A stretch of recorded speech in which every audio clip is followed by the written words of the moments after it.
Hello students, welcome back to our YouTube channel Adhunik JEE and initiative of Adhunik digital classes. पिछली class में हम लोगों ने प्रकाश विद्युत प्रभाव के बारे में पढ़ा था, प्रकाश विद्युत प्रभाव के नियम पढ़े थे, आइंस्टीन की प्रकाश विद्युत समीकरणें देख ली हैं और उनका व्याख्या भी की है उन्होंने प्रकाश विद्युत प्रभाव के नियमों की अपनी समीकरण के अनुसार। आज की क्लास में हम लोग उसके आगे बात कर रहे हैं कि प्रकाश की कणात्मक प्रकृति के बारे में, क्योंकि तरंग प्रकृति से तो कई सारी चीजों की व्याख्या कर ली। अब दोबारा से कण नेचर आया, क्योंकि हर्ट्ज के प्रयोग के बाद ये फिर से ज्ञात हुआ कि प्रकाश के अंदर कण का गुण होता है। तो सबसे पहले आज की क्लास में बात करते हैं कि प्रकाश की कणात्मक प्रकृति क्या है। तो इसकी कहानी शुरू हुई थी हाइगेंस के साथ। तो अगर बात करें वैद्युत चुंबकीय, यहां पर अगर हम बात करते हैं वैद्युत चुंबकीय तरंगे जो होती हैं, वैद्युत चुंबकीय तरंग सिद्धांत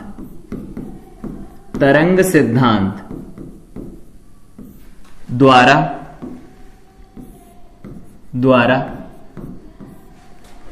परावर्तन, अपवर्तन, व्यतिकरण, विवर्तन, ऐसा लिखो यहां से, बाकी की तो है ही, व्यतिकरण, विवर्तन, ध्रुवण, परावर्तन, अपवर्तन,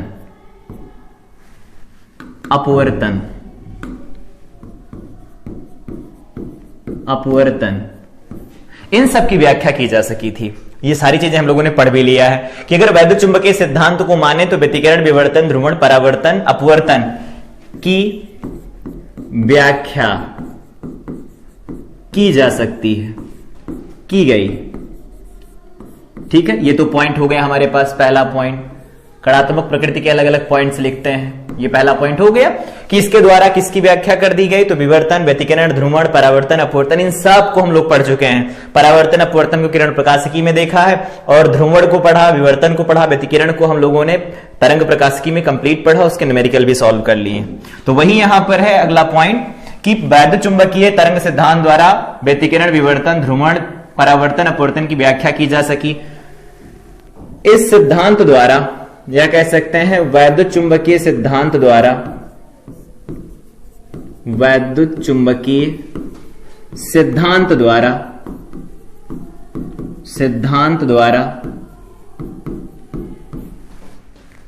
प्रकाश वैद्युत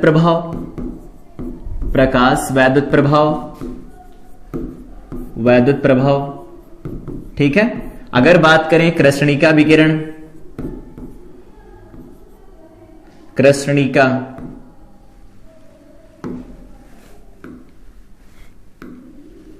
कृष्णिका विकिरण, ब्लैक बॉडी रेडिएशन तथा कांपटन प्रभाव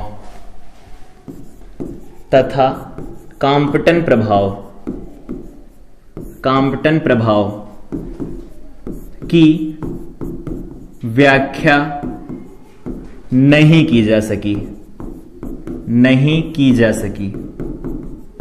इनकी व्याख्या हम नहीं कर सकते इसके आधार पर। इनकी व्याख्या कर सकते हैं, इनको पढ़ भी लिया उस सिद्धांत के आधार पर। परावर्तन अपवर्तन के नियमों को हम लोगों ने सिद्ध भी किया उसका तरंग का गुण लेकर के, हाइगेंस की द्वितीयक तरंगिकाओं के सिद्धांत के आधार पर। व्यतिकरण, विवर्तन, ध्रुवण, इन सबको हम लोगों ने पढ़ा है। लेकिन वैद्युत चुंबकीय तरंग सिद्धांत, वैद्युत चुंबकीय सिद्धांत तरंग जो सिद्धांत है वो वैद्युत प्रभाव की व्याख्या नहीं कर, प्रकाश विद्युत प्रभाव की व्याख्या नहीं कर सकता, कृष्णिका विकिरण और कांपटन प्रभाव की व्याख्या नहीं कर सकता। अगर यहां पर मेनली बात करें कि प्रकाश वैद्युत प्रभाव की, मेनली किसकी बात करें? प्रकाश वैद्युत प्रभाव की। प्रकाश वैद्युत प्रभाव की व्याख्या नहीं कर सका अगर ये तरंग सिद्धांत। तो प्रकाश वैद्युत प्रभाव जिसकी खोज किसने की थी, याद होगा, हर्ट्ज ने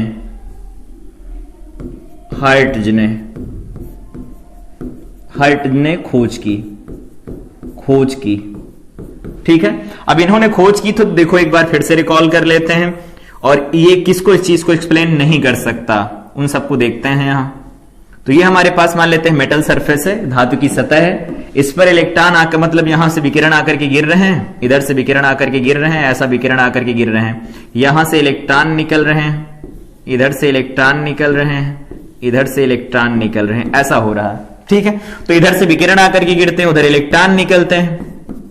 अब अगर हम मान लें कि प्रकाश का हम तरंग का गुण माने, तरंग का गुण अगर प्रकाश का लेकर के चलें, मान लेते हैं इसके अंदर तरंग का गुण है, तरंग का गुण है, तो अगर तरंग का गुण मान लिया जाए तो जो ये प्रकाश यहां से निकल, मतलब जो प्रकाश इलेक्ट्रॉन यहां से निकल रहे हैं, फोटो इलेक्ट्रॉन जो यहां से उत्सर्जित हो रहे हैं, उनका जो ऊर्जा होती है, गतिज ऊर्जा,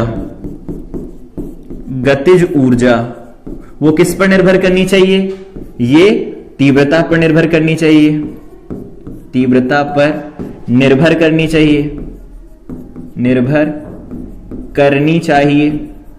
क्या करती है? तो यहां पर अगर बात करें कि इनका तरंग का गुण लेकर के चल रहे हैं तो निर्भर करनी चाहिए, लेकिन हम जानते हैं कि काइनेटिक एनर्जी जो मैक्सिमम लिखी जाती है, पढ़ा था हम लोगों ने, वो क्या लिखी जाती है? वो लिखी जाती है H new minus H new not. H new not तो कांस्टेंट होता है, निर्भर किस पर करती है? ये आवृत्ति पर निर्भर करती है।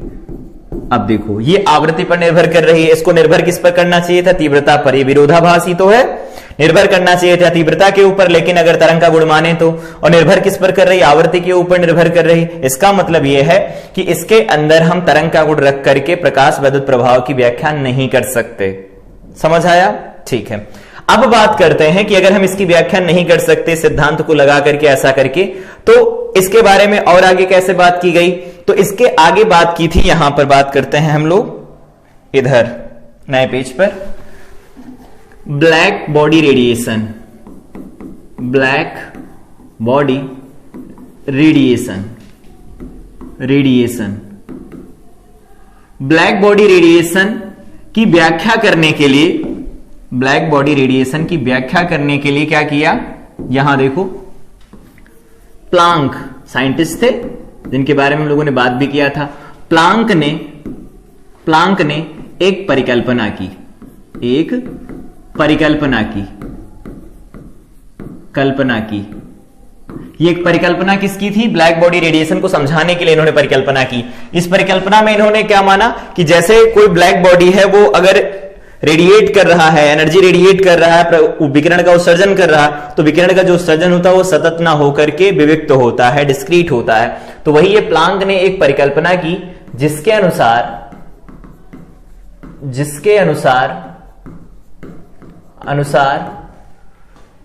रेडिएशन या ब्लैक बॉडी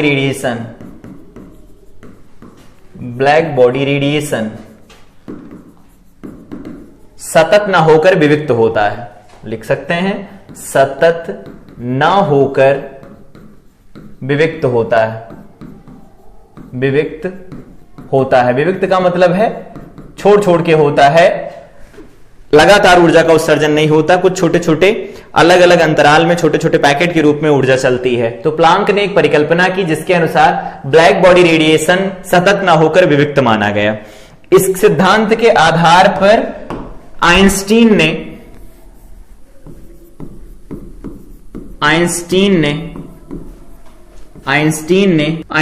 ने ऊर्जा उत्सर्जन, विकिरण ऊर्जा उत्सर्जन, विकिरण में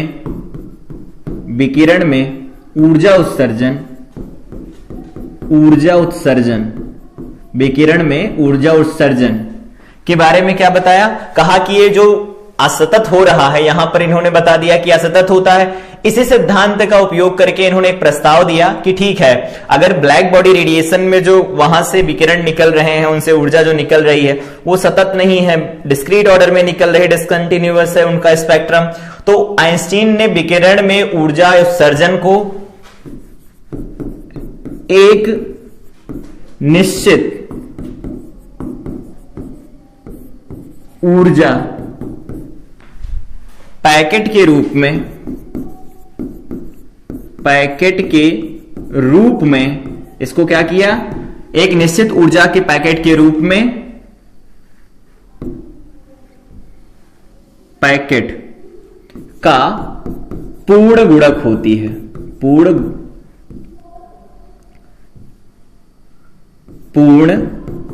गुणक होती है। और ये जो निश्चित ऊर्जा होती है, ये जो निश्चित ऊर्जा है, निश्चित ऊर्जा, वो क्या है? तो ये निश्चित ऊर्जा को हम कहते हैं ऊर्जा का परमाणु। ऊर्जा का परमाणु, ऊर्जा का परमाणु, या इसी को कहा गया क्वांटा, या लिखना चाहो लिख लो, या क्वांटा। अभी इसको सब कुछ समझेंगे, एक बार लिख लेते हैं ताकि आपके पास रिटन फॉर्म में भी रहे। आइंस्टीन ने विकिरण में ऊर्जा उत्सर्जन को एक निश्चित ऊर्जा पैकेट का पूर्ण गुणक होता, ऐसी बात उन्होंने कही कि जो ऊर्जा चलती है वो उस गुणक के रूप में चलती है। उस निश्चित ऊर्जा को उन्होंने ऊर्जा का परमाणु या क्वांटा कहा, और इस सिद्धांत का उपयोग करके उन्होंने विकिरण की ऊर्जा लिखना सिखाया।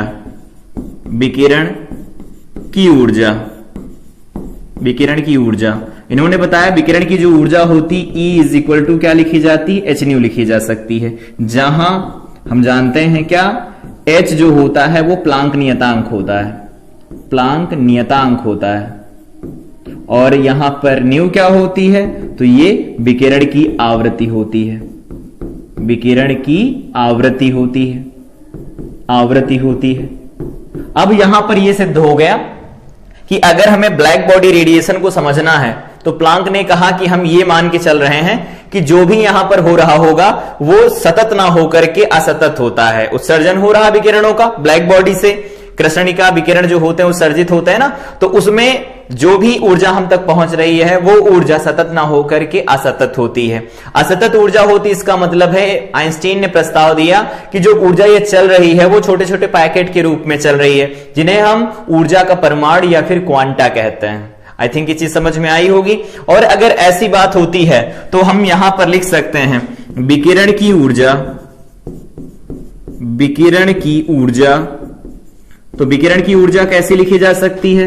ये विकिरण की ऊर्जा लिखी जा सकती है h new, 2h new, 3h new, dot dot dot dot dot आदि हो सकती है, हो सकती है।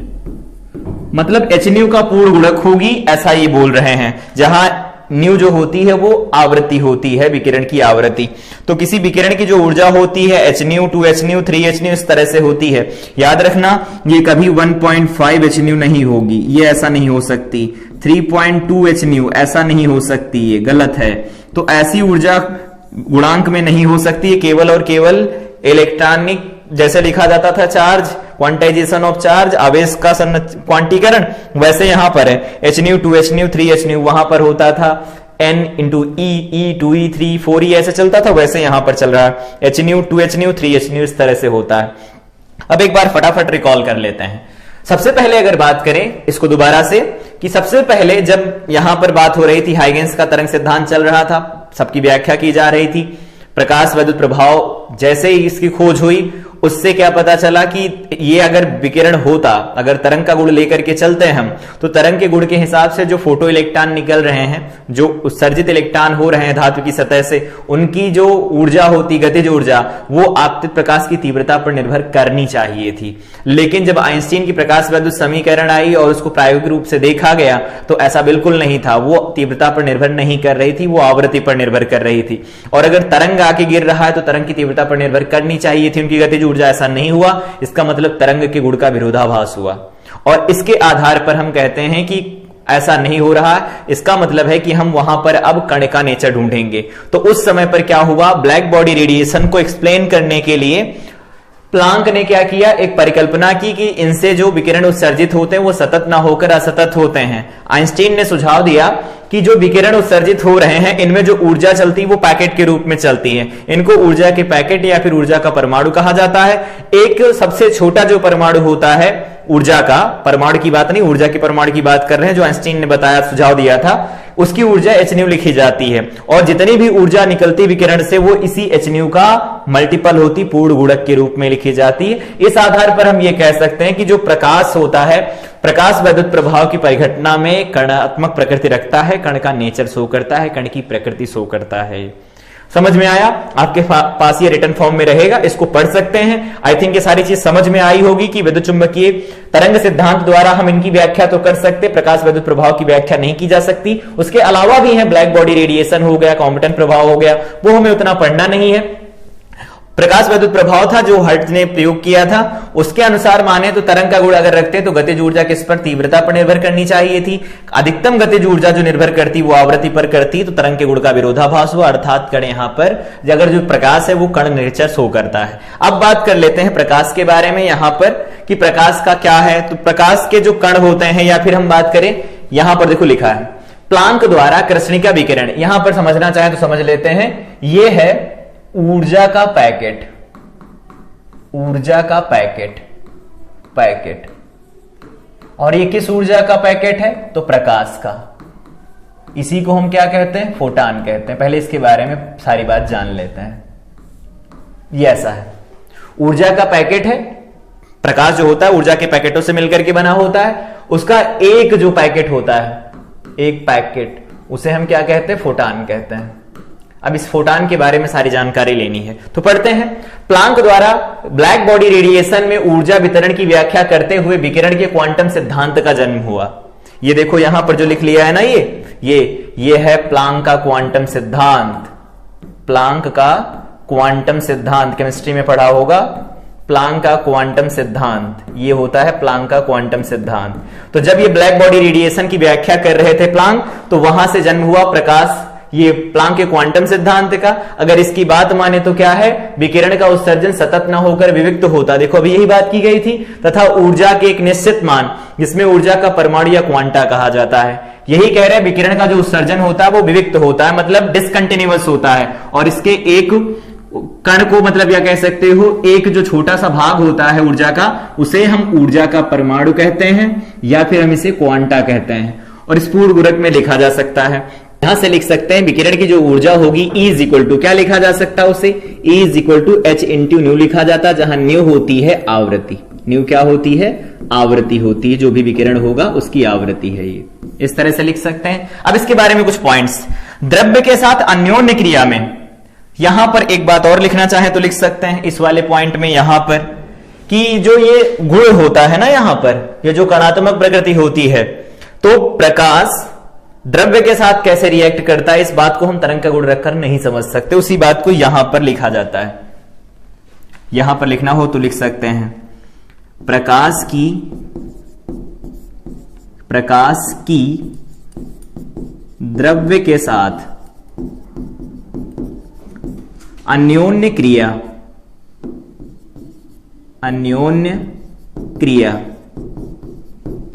तरंग गुण से नहीं समझाई जा सकती, इस बात का ध्यान रखेंगे। ठीक है, हर एक पॉइंट को यहां लिख दिया है और समझा भी दिया है। अब यहां पर बात कर रहे हैं कि द्रव्य के साथ जो अन्योन्य क्रिया होती है, प्रकाश विकिरण द्रव्य के रूप में अर्थात कण की भांति व्यवहार प्रदर्शित करता है। क्योंकि द्रव्य के साथ जब अन्योन्य क्रिया हो रही है, इसको ऐसे समझते हैं कि अगर किसी सतह के ऊपर आकर के विकिरण गिरा, प्रकाश का विकिरण आकर के गिरा, पराबैंगनी प्रकाश आकर के गिरा, तो जब वो प्रकाश आकर के गिरेगा, धातु की सतह के ऊपर गिरेगा, इलेक्ट्रॉन उसको अवशोषित करेंगे और इलेक्ट्रॉन वहां से मूव कर जाएंगे। अब यहां पर बात आती है इलेक्ट्रॉन कण है। ठीक है, इलेक्ट्रॉन अगर कण है तो उस केस में हम ये भी कह सकते हैं ना कि कण एक जगह से दूसरी जगह पर गया, और कण का विस्थापन कण द्वारा ही करवाया जा सकता है। उसके बिहाफ पर भी हम कह सकते हैं कि प्रकाश का नेचर कैसा होगा, यहां पर कण प्रकृति का होगा। तो वही लिखा है कि द्रव्य के साथ अन्योन्य क्रिया में प्रकाश विकिरण द्रव्य के रूप में अर्थात कण की भांति व्यवहार करता है। इस कण को फोटॉन कहा जाता है। यहां पर इस कण को क्या कहते हैं, फोटॉन कहते हैं। फोटॉन क्या होता है, ऊर्जा का पैकेट होता है, एक पैकेट को हम फोटॉन कहते हैं। ठीक है, प्लांक की परिकल्पना के अनुसार आधारित न्यूनतम ऊर्जा के क्वांटा को आइंस्टीन ने फोटॉन नाम दिया। और यहां पर अगर बात करें फोटॉन की ऊर्जा सेम उसी तरह से दी जाती थी जैसे कि यहां पर ये लिखा गया है, फोटॉन की ऊर्जा E is equal to H nu. यहां पर न्यू क्या होता है, आपतित प्रकाश की आवृत्ति। सेम यहां पर चलता है फार्मूला, वो ब्लैक बॉडी रेडिएशन के लिए था, लेकिन यहां पर ये हम प्रकाश के लिए भी अप्लाई कर सकते हैं। ठीक है, अब आगे यहां पर बात करते हैं विद्युत चुंबकीय विकिरण के संबंध में। अगला है यदि फोटॉन की ऊर्जा hν को आइंस्टीन के द्रव्य ऊर्जा समीकरण के अनुसार रूपांतरित किया जाए तो उत्पन्न द्रव्य को फोटॉन का प्रारंभिक द्रव्यमान कहते हैं। ये क्या कह रहे हैं? ये कह रहे हैं कि अगर हम बात करते हैं प्लांक के क्वांटम सिद्धांत के अनुसार, क्वांटम सिद्धांत से, ऐसे लिखो डायरेक्ट, क्या लिख सकते हैं? तो यहां से लिखा जाएगा E = hν। लिख सकते हैं? बिल्कुल लिख सकते हैं। आइंस्टीन की द्रव्यमान ऊर्जा समीकरण से लिखना चाहें कुछ तो क्या लिख सकते हैं? देखो यहां लिखो आइंस्टीन की द्रव्यमान ऊर्जा समीकरण से आइंस्टीन की द्रव्यमान ऊर्जा समीकरण से E बराबर क्या लिखा जा सकता है? m/c² लिख सकते हैं। हम इसे लिख सकते हैं ना।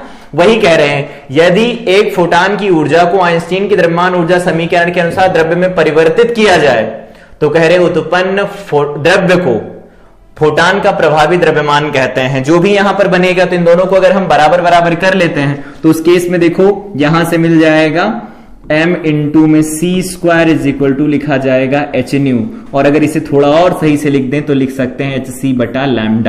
तो यहां से m की वैल्यू क्या निकल के आएगी? h/λ c लिखा जाएगा। इसी को कहा गया है प्रभावी या गतिक द्रव्यमान, प्रभावी या फिर गतिक द्रव्यमान। गतिक द्रव्यमान ये किसका है? तो लिखना चाहो तो लिख लो, ये फोटॉन का है, ये फोटॉन का है। याद रहेगा, बोर्ड के लिए जरूरी है हर एक स्टेप को समझना और लिखना भी जरूरी है। तो पहला पॉइंट ये क्लियर हुआ कि अगर प्लांक के क्वांटम सिद्धांत को आइंस्टीन की द्रव्यमान ऊर्जा समीकरण के साथ रिलेट कराया जाए तो यहां पर जो द्रव्यमान निकल के आता है वो द्रव्यमान यहां पर गतिक द्रव्यमान कहलाता है उस फोटॉन का। ठीक है। अब फोटॉन का संवेग लिखना चाहें तो हम लोग जानते हैं संवेग क्या लिखा जाता है। यहां से इसको थोड़ा और से रिलेट करना चाहो और रिलेट कर सकते हो। यहां पर ये m/c यहां था तो c यहां भेज दिया, तो इसको ऐसा लिखना चाहे तो लिख सकते हैं। यहां पर संवेग को p से लिखा जाएगा। p = क्या लिख सकते हैं? तो p = लिखा जाता है m/v लिखा जाता है। ऐसा ही तो होता है। तो इसको इस तरह से ना लिखकर हम किसी और तरह से लिखें। कैसे? यहां से देखो, यहां पर लिखा जाएगा m/c = h/λ बनेगा। सही है। और m/c ही तो लिखा जाएगा, ये तो m/c लिखा जाएगा तो ये h/λ लिखा जाएगा। ये हो जाएगा इसका संवेग, क्योंकि फोटॉन किससे चलता है? c से चलता है, तो यहां पर m/c या h/λ लिखा जाएगा। ये पॉइंट यहां से निकल के आ रहा है, यहां से लिखना चाहे तो इसे रिलेट करके लिख सकते हैं। ये हो गया फोटॉन का संवेग। इस तरह से फोटॉन का संवेग लिख सकते हैं। अगर ऐसे नहीं लिखना है तो एक काम कर लो ना, यहां पर c² से मल्टीप्लाई करा दो तो ये m/c² बनेगा, डिवाइडेड बाय में c हो जाएगा। तो इसे लिख सकते हैं E/c, जहां E होती है उस फोटॉन की ऊर्जा। ऐसे बना के लिख लो, चाहे ऐसे लिख लो, जैसा चाहो ऐसा लिख सकते हैं। फोटॉन से संबंधित तरंग धैर्य, तो तरंग धैर्य निकालने के लिए यहां से देखो λ = क्या लिखा जा सकता है? तो λ = लिखेंगे तो h/में m/c लिखा जाएगा। एक काम करो, यहां hc लिख दो, यहां पर लिख दो m/c², तो इसे लिख सकते हैं hc/में e लिख सकते हैं। ये हो जाएगी इस फोटॉन की तरंग दैर्घ्य और ये हो जाएगा फोटॉन का संवेग। इसके बाद अगला मोस्ट इंपॉर्टेंट पॉइंट यहां पर दे रखा है, दैट इज फोटॉन अनावेशित मूल कण होता है, मतलब इसके ऊपर आवेश नहीं होता। Q = 0 होता है इसका, और अगर Q = 0 होता है और विराम द्रव्यमान m जो होता है रेस्ट का वो कितना होता है? 0 होता है। विराम द्रव्यमान भी शून्य होता है। और किससे चलता है? तो ये C से चलता है, ध्यान रखेंगे, प्रकाश की चाल से चलता है। और यहां पर अगर ये अनावेशित होगा तो वैद्युत क्षेत्र भी इस पर बल नहीं लगाएगा, चुंबकीय क्षेत्र भी बल नहीं लगाएगा, तो विक्षेपित नहीं होगा। तो ये फोटॉन के बारे में इतनी जानकारी हमें रखनी ही होगी, क्योंकि न्यूमेरिकल लगाने के लिए सारी चीजें जरूरी हैं। यहां पर सारी चीजों को विधिवत लिख दिया गया, अपने नोटबुक में आप लिख सकते हैं इसे। साथ में यहां पर देखा कि प्रारंभिक ज्ञान में हम इसे प्लांक का क्वांटम सिद्धांत ले जाकर के फोटॉन की थ्योरी को कैसे एक्सप्लेन कर सकते हैं। यहां पर देखा कि ब्लैक बॉडी रेडिएशन की परिकल्पना जब कर रहे थे प्लांक, और उस समय उसे जब एक्सप्लेन कर रहे थे, वहीं पर जन्म हुआ था प्लांक के क्वांटम सिद्धांत का। और इस आधार पर उसका प्रस्ताव दिया किसने? आइंस्टीन ने, और बताया कि जो ऊर्जा होती है वो एक परमाणु ऊर्जा के गुणक के रूप में लिखी जाती है, क्वांटा के गुणक के रूप में लिखी जा सकती है। Hν 2Hν 3Hν इस तरह से देख सकते हैं। यहां पर हम लोगों ने बात किया कि वैद्युत चुंबकीय सिद्धांत द्वारा किनकी व्याख्या की जा सकती है और किनकी व्याख्या नहीं की जा सकती। नहीं की जा सकती उसका विरोधाभास क्या था और उसे कैसे एक्सप्लेन किया गया।